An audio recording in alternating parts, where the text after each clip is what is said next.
There's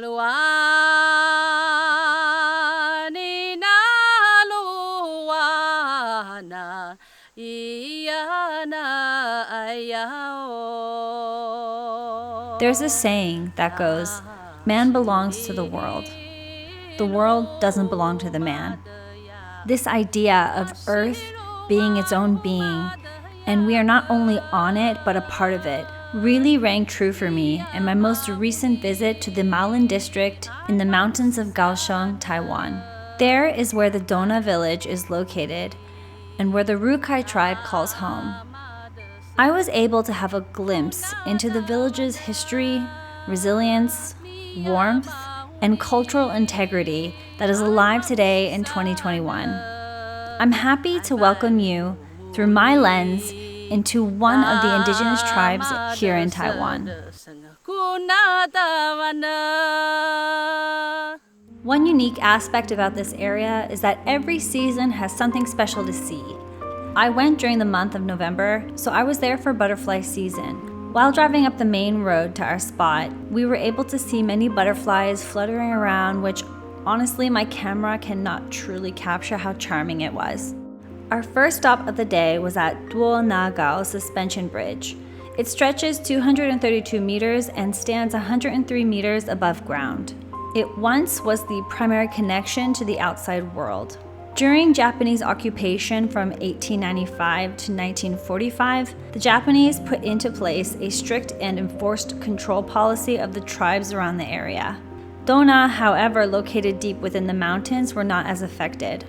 Upon the bridge, you can notice that there are quite a few illustrations. One that might stand out and that struck me as well was the snake. And it's actually their guardian animal.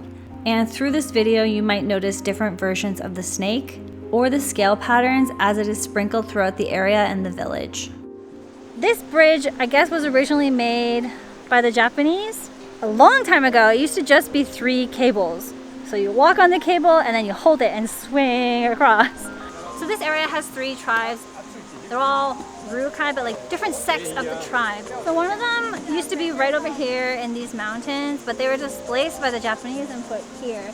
But the tribe we are going to on the other side of this bridge has always remained there. The tribe we are going to, their language or their dialect is a little bit different than what is, I guess, normally spoken within the Rukai tribe. Whoa, we're up pretty high. They also said that in the morning, there's a lot of eagles flying around here. I think maybe in the evening too, because there's quite a lot of fish in the river and how it curves. The eagles will dive down and get it. So this cute little tidbit. If you're angry, you can come to the bridge and you can just let it out. I think we're gonna sing a song now. Niya mauni. Quiet, quiet. Niya mauni. Niya mauni. Tama desa desa. Tama desa desa. Guna dawana. Gua dawana. Oh my god, I'm so nervous. I am not a singer, let's just be clear. But that was beautiful. There is a legend of a woman that fell in love with a man from Donar. They married and she joined the tribe. Her husband's family suddenly started losing weight, and nobody could understand why. It turns out she was cooking her favorite food, snake, and feeding it to them. Now remember that snakes are the guardian animals. Because of this, she was sent away and waited for her husband and kids to see her, but nobody ever came. It's said that she drew this pattern that you can see on the rocks. They represent her children and snakes. Eventually, she passed away, and nobody really knows the meaning behind the legend, but this is how the story goes. So, this area right here, you can see it's like right off the highway, this little place to pull in. It's actually a very famous sightseeing spot, and there's a particular reason why. Look at this. Within the mountain range, can you see any shapes? There's a shape of, I guess, an animal, a mystical creature. It is a dragon, so the head starts here and the body goes out. It almost looks like it is lying down. A feng shui fortune teller said that this spot, like right here where the dragon is if you live around this area, you're gonna have kind of good luck. Maybe you'd be more likely to have a promotion, have a good job. I'm moving. Right there. It was now time to head into the village. It is said that Dona is one of the oldest indigenous villages in Taiwan. People first began to move into the area somewhere around the 1700s, and still to this day, people are living there. It is famous for its traditional stone houses that are made currently and can be seen throughout the neighborhood.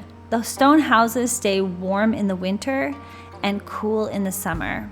Ipulu, our warm-hearted guide, took me to her home to have a few refreshments and also to learn about some traditional crafts. Cheers!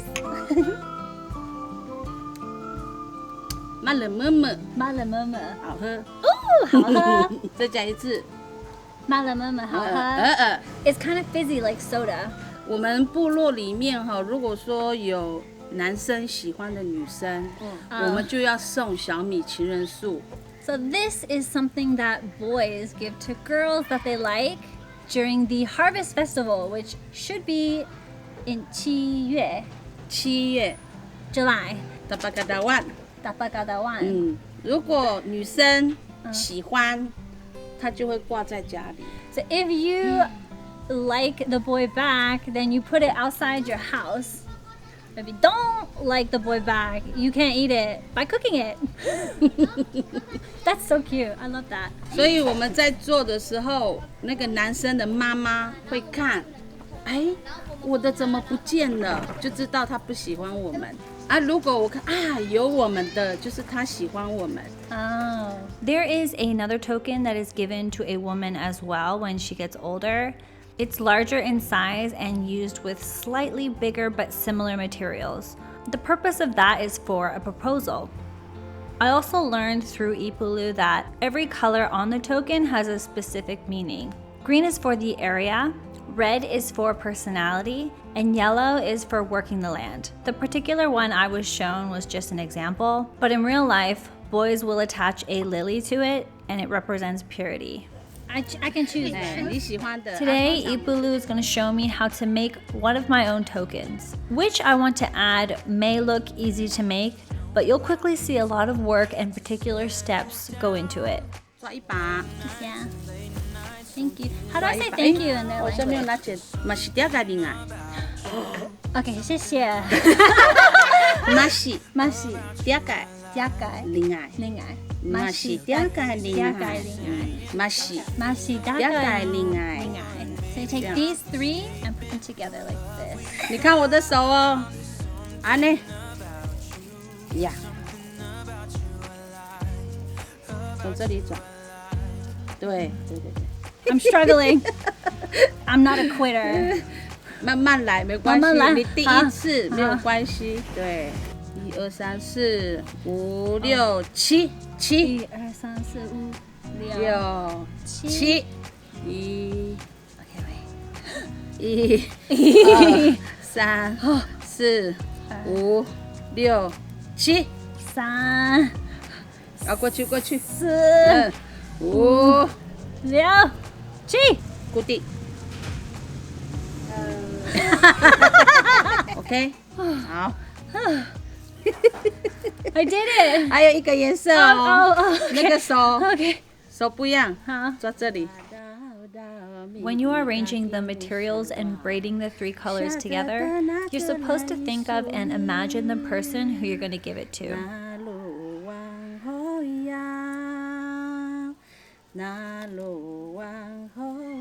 So I can see a lot of love goes into making these. OK， 完成。 Thank you. So this is like the legs, the skirt, the body. Yeah. Next up, we are headed to Dona Alley, which is where a lot of the restaurants are located. Today, I am going to have a taste of a tribal lunch featuring some pork ribs.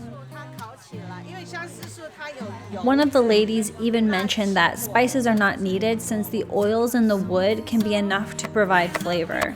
Since we've been on the go, I'm really excited to sit down and eat some delicious dishes that I haven't tried before.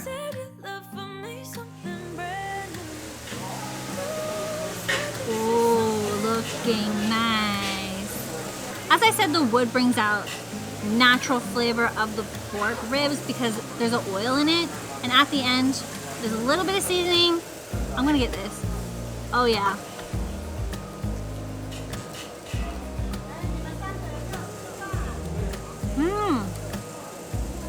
The outside is almost like there's a glaze on it. It's really good. It's definitely like not an overpowering flavor. Let's get some pork here.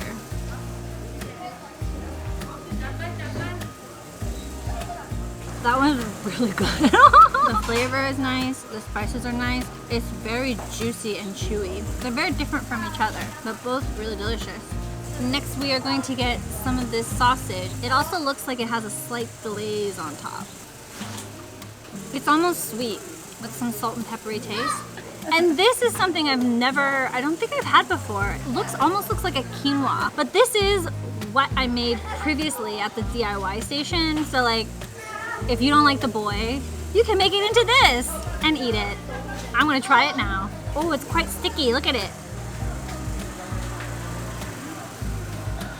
There's almost like not so much taste. It's almost like when you're eating mochi, it's slightly sticky but not so much taste. But I'm sure it goes well with the other dishes because the taste is not overpowering, you know? Next up, we have this here, which is called jinafu, which is indigenous dumplings. And you open it, and it looks like this. So the leaf that it's wrapped in, you don't eat, but you eat the inside. The inside texture is literally the same as like a dumpling with meat and some veggie, just wrapped in vegetables. Healthier, I think. Tucked away in the mountains are different farming fields, and I was taken to learn about how to harvest Roselle, which is a species of hibiscus. Like a flower, but it's not a flower. So if the fruit itself is open, then this kind is okay to cut. But something like this, you do not cut.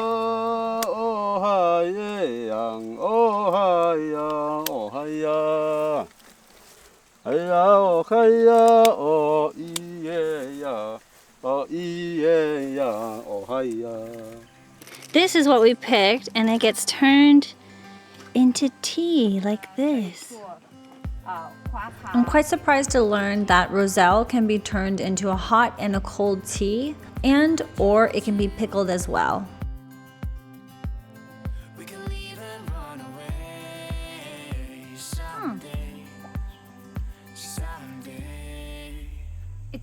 It's a fruit. It's fruity. It's slightly like a herbal taste, but it's sweet. It tastes like summer. Is that weird? I don't know. It tastes like summer to me. Next up is the pickled version. Let's grab some. Ooh, it's sour. It's crunchy, almost like cabbage.